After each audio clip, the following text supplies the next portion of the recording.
Hey guys, I am really thrilled to have music genius Isaac with us today, all the way from Kansas City on Zoom. How are you today, Isaac? I'm great, Hannah. I'm great. It's good to see you. You too, you too. So we want people to be able to get to know you a little bit better. And I'm really excited about this call because we're going to be talking about your testimony, some of the musical stuff that you do. And we're also going to give people an opportunity to take online voice lessons with you, which is an amazing opportunity during this time of the quarantine. You know, I know you're busy usually and may not have all this time to do this. So now is the opportunity for people overseas especially to have a chance to learn from the master. so just a little bit background about Isaac. He's a pianist, he's a singer, he's a songwriter, he's a choir director, music director, or you work for churches. Yeah, and you arrange, you work, you know, you write songs for choirs. You have your own choir, Isaac, and it's called Ordained. Do you want to share a little bit about that? Yeah, Ordained, I started them with a friend of mine who I met while studying in college at the University of Missouri, Kansas City. I was studying music major there in 2008. Is that right? No, that's wrong. Goodness, that's got to be wrong. We put our first album in 2006. So 2005. Or maybe even end of 2004, you know. I met my friend of mine, Anthony Harvey, and we had the idea to start a group based upon singers we knew. It was his idea, and he asked me. I was like, oh man, I ain't really interested, but prayed about it, and we decided to do it. We both asked people we knew who did music, and this many years later, we're still around. We recorded a Christmas album, an album we put out in 2006, and then a new album that actually was supposed to be out already, but we've had to delay it due to everything with the virus and the pandemic. But hopefully it will come out later this year. It's an album I've been working on for a long time, and so yeah, and then with them, they've recorded a lot of my music. I've traveled with them, and they're amazing. Some of the most incredible people and singers I know. Oh yeah, and I've actually had the honor of meeting some of them, and I'm so blown away, like you said, by the type of people they are. They were amazingly sweet and kind, but also they love you. Their voices. Oh my goodness, it's incredible. I think you have some of the most elite singers, you know. I think so. I think I am very blessed. I will say that. Oh yeah, you guys sound really amazing. So we're gonna, of course, show some clips here so people can hear you guys.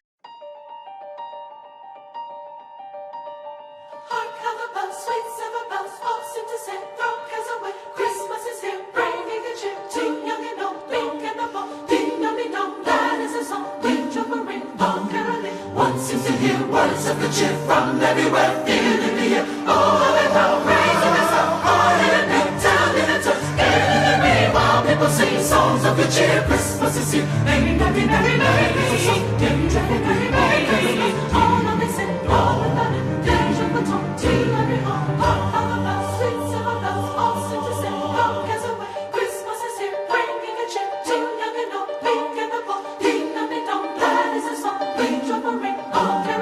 One seems to hear words of good cheer from everywhere, feeling the air. Oh, and how raising us up, all in a neck, down in a touch, hailing the rain while people sing songs of good cheer. Christmas is here, merry, merry, merry, merry, Christmas song, big joyful, merry, merry, merry, we all of this, all of that, big joyful song to every heart. All of this, all of that, big joyful song to every heart.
So you've also done music mission trips with us, and that's how I know you.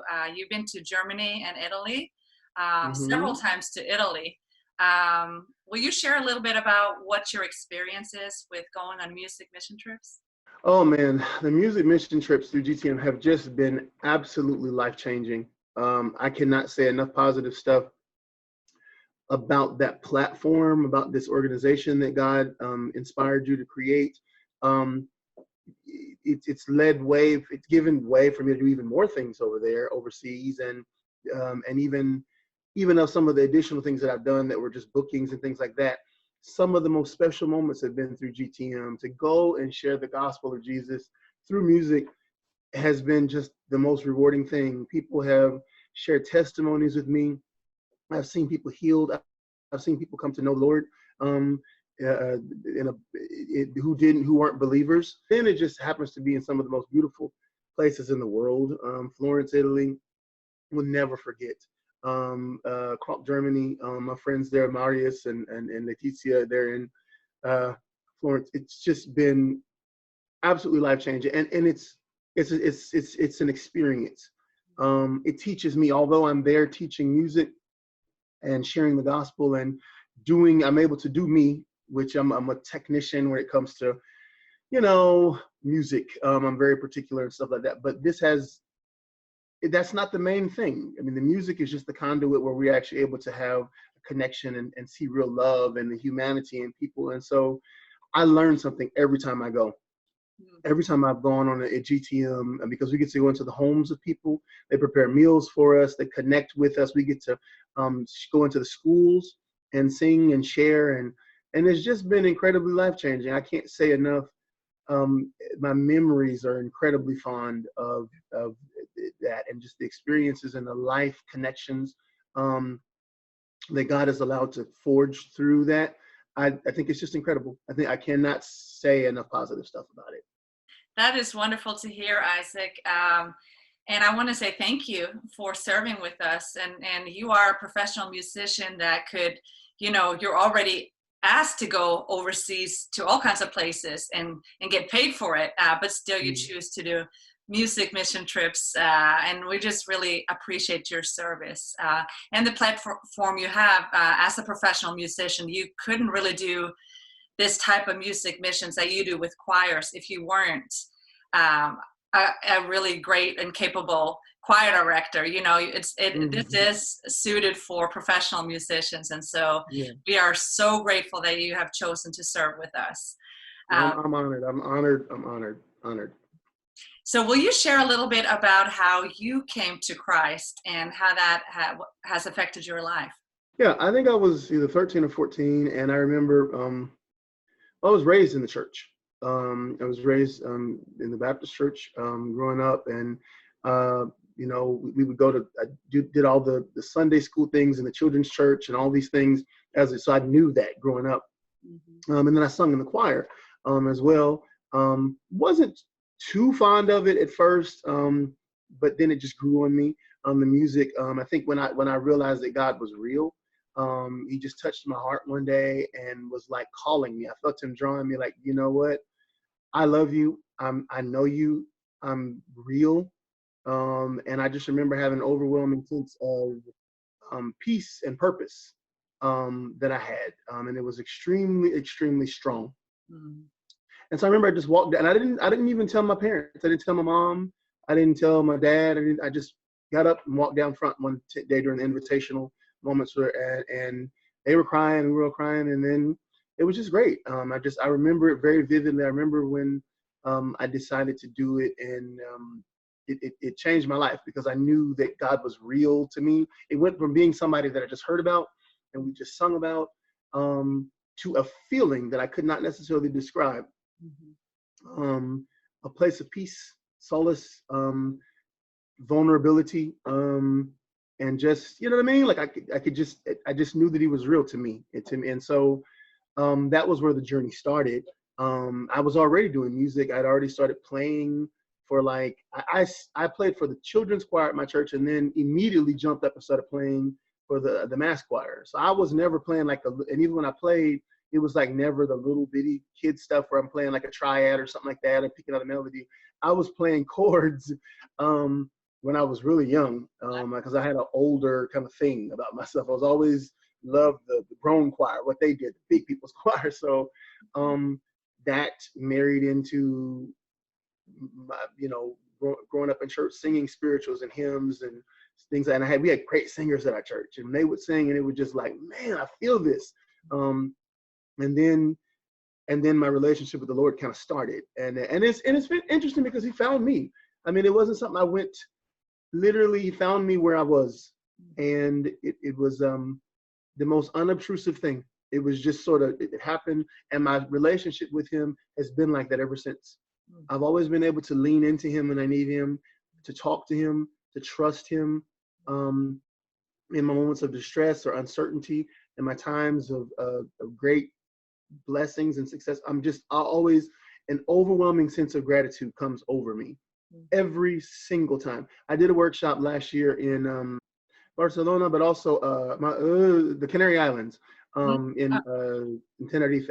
Yes. And in Tenerife, it was amazing. I remember sitting by the ocean, and they got this black sand, and I just sat there for at least an hour and a half and just cried my eyes out for the first 20 minutes.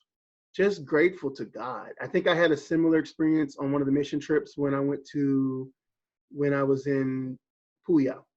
When we went to Martina Franca. It's just overwhelming sense of gratitude. So not always just connecting with God. Oh Lord, it's bad and there's a pandemic and things are bad, and so help us, deliver us. Of course now too, but more so just relationally. I just connect with Him. I talk to Him, and He talks back. So I'm so grateful for that. That's wonderful. And you started sharing a little bit about how your musical journey was, but how did you really get into music? Like, when did it begin? Ooh, I've been doing music since I was 4 years old.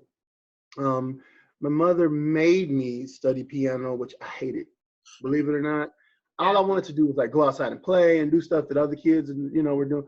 I did not want to. She kind of made me do it. I mean, she wasn't like Maddie Moss Clark. She didn't force me like it wasn't that stern. But she certainly was like, yeah, you need to try this and you need to do this. And so I kind of rebelled against it, but I still had a talent for it. And I know my teachers would notice that even when I really wouldn't practice that much, I could still play my exercises and things like that. I had a pretty good aptitude. I could read music well. And so, yeah, it started there when I was 4. And then I started also playing and singing in church, which I did enjoy. I loved that. And then through my teenage years, by the time I was 12 or 13, I'd started playing. I'd already been playing for a little while for choirs and stuff like that. And by then I had started to dabbling with writing my own music. I think I wrote my first song when I was 14. And so, yeah, that was kind of, and I started studying classical, traditional formal piano pedagogy. And so that's what kind of led to, me having the technical side of music. And I did love that. I found a great love and passion for classical music. And then I remember I think the very first time I listened to a symphony, it may have been, I don't know if it was Strauss's An Alpine Symphony, but it was some Stravinsky, some big symphonic work. And I was like, oh man, that's amazing. I was like, you can create this much sound? And then I fell in love, of course, with the music of John Williams and all the great film composers. And I was like, man, music is big. And I knew that it was in my heart and it was going to be a big part of my life. It feels like it was always a gift for you. It was easy. Like you always had the ear. It was easy for you to pick up. So how did you get to where you are today from just having that raw talent? Yeah, it was many lessons, studying voice and piano, and then I ended up going to studied at the University of Missouri, Kansas City, and really got really entrenched in the classics and the theoretical side of music, and then piano performance and stuff. And so that I think all of that was my matriculation, and then being in the choirs that we wouldn't sing just because one of my earlier teachers, Mrs. Ursuline Porche, she's gone to be with the Lord now, but she was classically trained as well. And so when we would do things, and she was over the music at our church, and so when she would play or we would do things, we would do like anthems. spirituals and things that required kind of a little more musical prowess. And so that sort of influenced me as well. And then like a lot of my mentors were in Kansas City were great pioneers here. Reginald Watkins, he just died too recently, actually a few weeks ago. Professor Michael Charles, there were several, and a lot of them were artists in their own right. And so they sort of influenced me. And then by the time I got to college, I had my college professors, Dr. Phoenix Park, professor, piano, and then Dr. Nicholas Phillips and stuff. And so that they just honed what was already there. And so I just have always been kind of building upon it, my songwriting, my composing, all of that. I was just so impressed, honestly. You came to Spartanburg last year to do International Night of Worship, and I didn't know you were really writing pieces for orchestra, but while you were here, they were premiering a piece of yours with the St. Louis Orchestra, and that just made me think, you really, I mean, this is like advanced stuff. It's not just not to knock worship songs, but it's a little bit more advanced, you know. And now I worked hard on that too. I worked for a lot. I wish I had more time to do that sort of thing because, you know, and it was, I'm so grateful to the St. Louis Symphony Orchestra. Shout out to the director, Maestro Kevin Macbeth, for commissioning. Because the commission takes a while. I mean, because, you know, it takes like a year or so. You know, you have a meeting and they let you know what their vision was for the In Unison. It's called In Unison Symphony Chorus, and it's one of the oldest symphony choruses in the United States, and then one of the few that actually has the all-black one. They have the regular one, and they have another one of black singers as well. And St. Louis, they're just great musicians. And so to be commissioned for that, and it was actually the 40th. It was the 25th year celebration anniversary of that group, but it was also the 40th year celebration of the Robert Ray Gospel Mass, which is still the only thing almost of its type, other than Dr. Andre Thomas, I think, put something out. But the Gospel Mass is very, very awesome. And so it's and it was the 40th year for that. And so they commissioned me to be a part of that. So yeah, while I was there celebrating, and we had a great time in Spartanburg as well. It was just an incredible, incredible time. Yeah, and for those who don't know, it's International Night of Worship, and we had to cancel it this year because of the coronavirus, but we'll either postpone until the end of the year or we'll do it in May next year. So make plans to be there. I just want to do a little advertisement since we were. It was amazing. It was amazing. Yeah, that's going to be great doing it again too.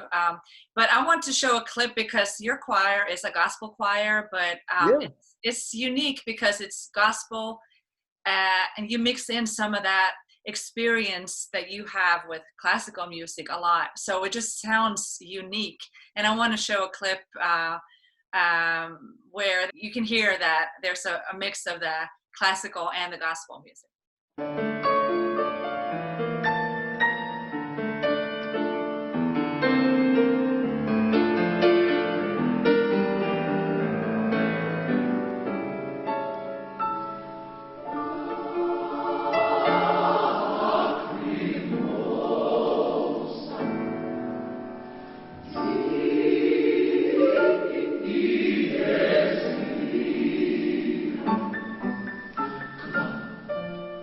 Great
Isaac, I was thinking that you do the online classes, voice lessons that we were talking about initially, and you offer them during this time, where people overseas can do it through Zoom or Skype or whatever video platform you want to use. But before then, do you want to share a little bit about how to grow as a musician? You know, if you are starting out or you're at some level, but you want to get even better, if you're a musician or singer, do you have any fundamental tips or suggestions to anyone interested in growing in their music? Sure. I always say mentor. Get somewhere and find a mentor, find an instructor. I personally feel like every singer and musician should at some point just take some lessons, take some musical lessons. It can be with someone online, it can be with someone in person, that's even better. And that way you just kind of learn more of the structure. You know what I mean? It's hard. So for instance, it's hard to write a book if you can't read or write.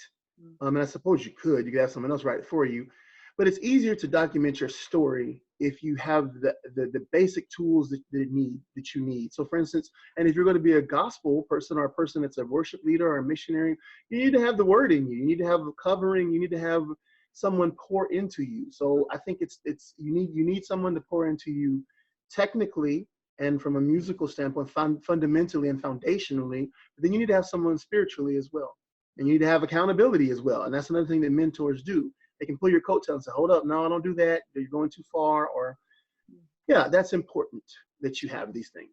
None of us know everything. And even when I have to prepare for large performances, I may reach out to Dr. Bryson. I studied voice with her and do a few lessons, and just kind of do a tune up. You know what I mean? You never are too good to grow. You never know too much. You're always.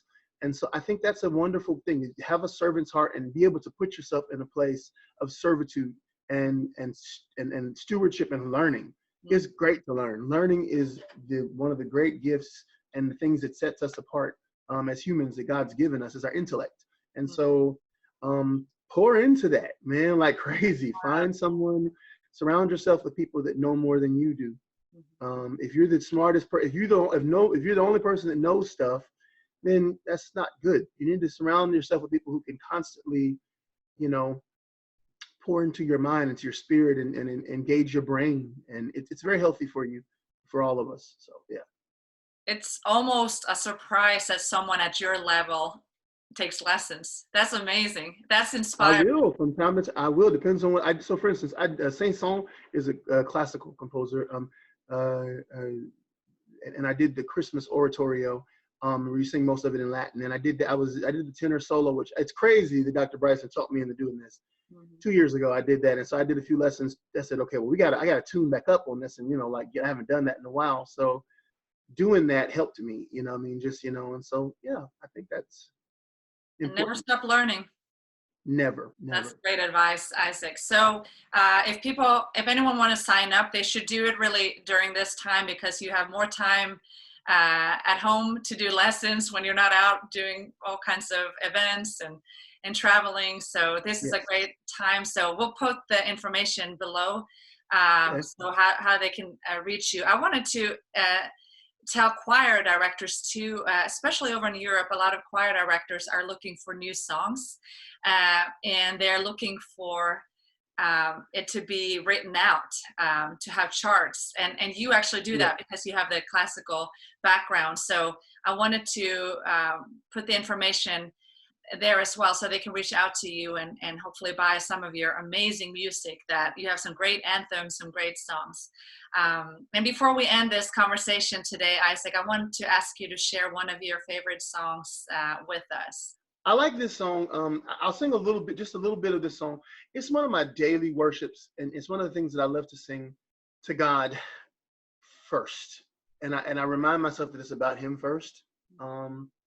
Even in the trouble that we're going in, John 16:33 says that Jesus said, "I tell you these things that in me you may have peace. In the world you will have trouble, you will have tribulation. But take heart, be of good cheer, for I have overcome the world." And that's it just inspires me and impacts my heart. I've written around it quite a bit. And I love that also in the 23rd Psalm, Lord, it's so comforting to us. The Lord is my shepherd; I shall not want. He makes me lie down in green pastures. He restores my soul. He leads me. He does all these things. And I thought one day, okay, that's really comforting because you're not alone. You're not alone. No matter what you go through, no matter what you have, no matter what's happening, you're never by yourself. And that's good news. And so I was inspired to write a song that I just released actually a few months ago.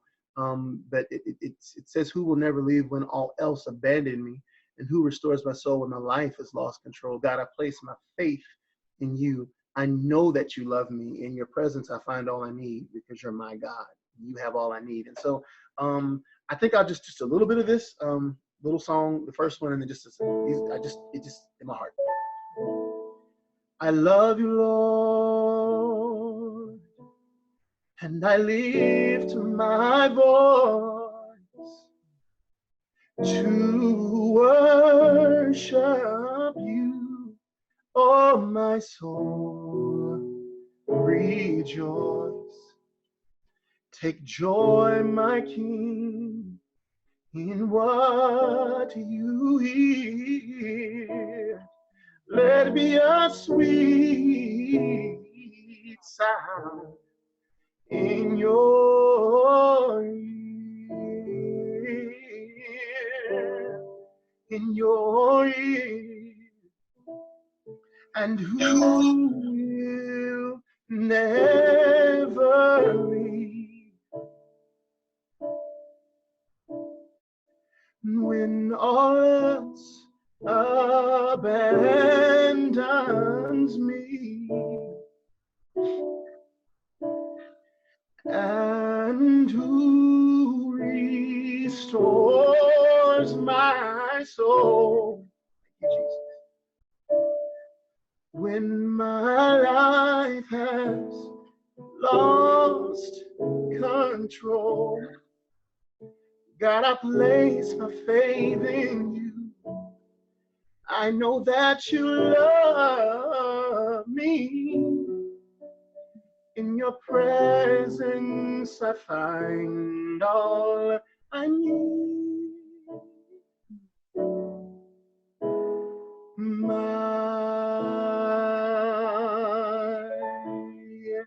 God, you have all I need. Amen. Amen. Oh, that blessed my heart. We're going to show a video clip of that, or YouTube clip of that song following this. So when we say goodbye, just stay tuned for another few minutes, then you can hear the whole song. Isaac, I want to say thank you so much for this wonderful conversation. Thank you for the wisdom that you shared with us and that we got to know you a little better. Yeah. And a reminder to everyone, if you want voice lessons, I mean, you hear him. This is amazing. Oh. And if you hear his choir too, you would want to, you see what he does to them and where he takes them. So this is a really great opportunity. So make sure you contact him. Isaac, thank you so much for being with us. And thanks again for serving with GTM. God bless you. Thank you so much, Hannah. I really appreciate you. And thank you for the tremendous work that you are doing and this vision that God gave you.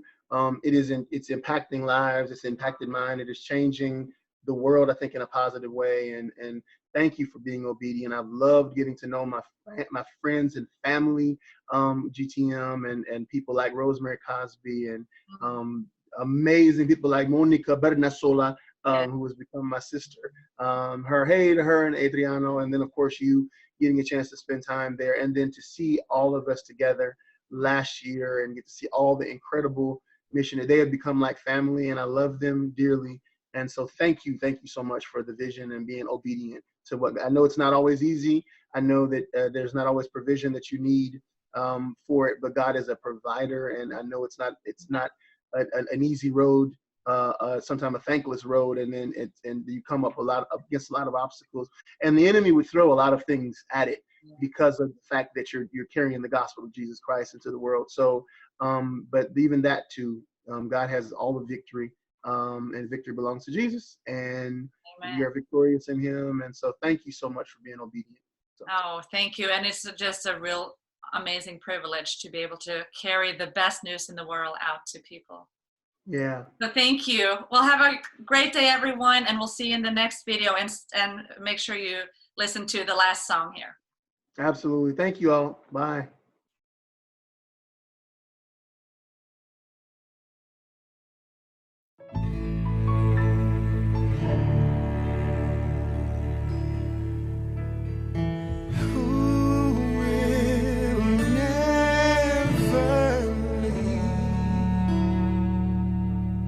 When all else abandons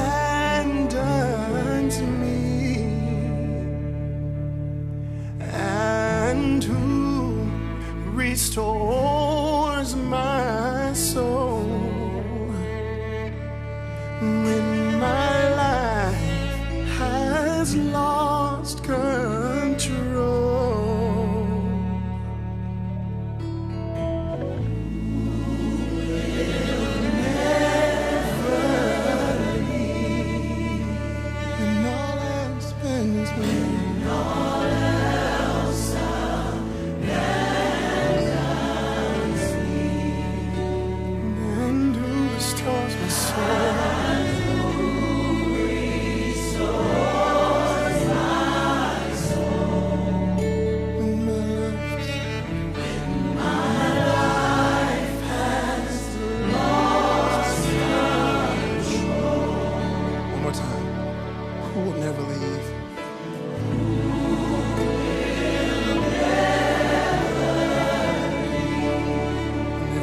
Walks away.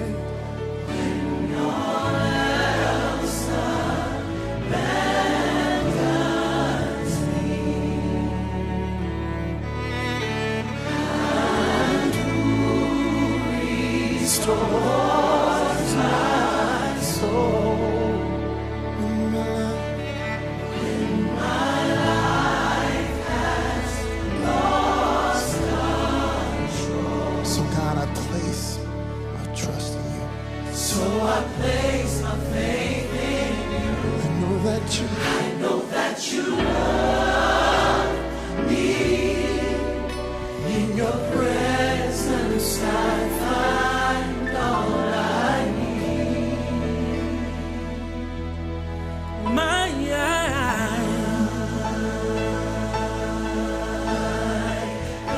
Lord, you are with me always to the end of the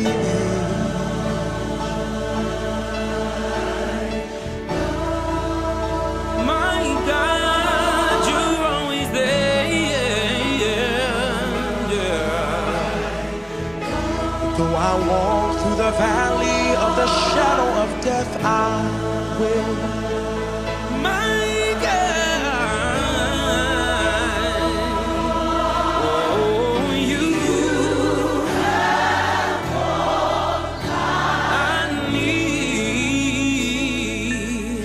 are my God, yeah. Oh God, you are my God. Early will I seek you. Oh yes, my soul longs for you, my flesh prays for you, Jesus. One thing have I desired, and that will I seek.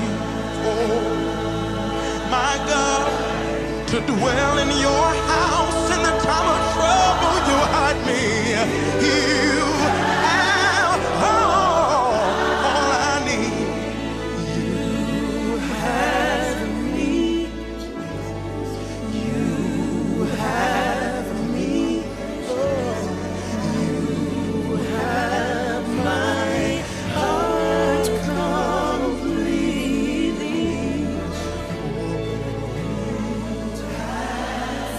No matter what comes my way, I've made up in my mind to trust you. My storage is empty. Oh, you have me all. My storage is empty and I am available to you. Oh, not my own. To you I belong. I give myself wholly. I give myself to you. Oh, you have me, Jesus. I will love you, Lord, with all of my heart and my mind and my strength. All of my soul says yes to you, Jesus. Oh, yes.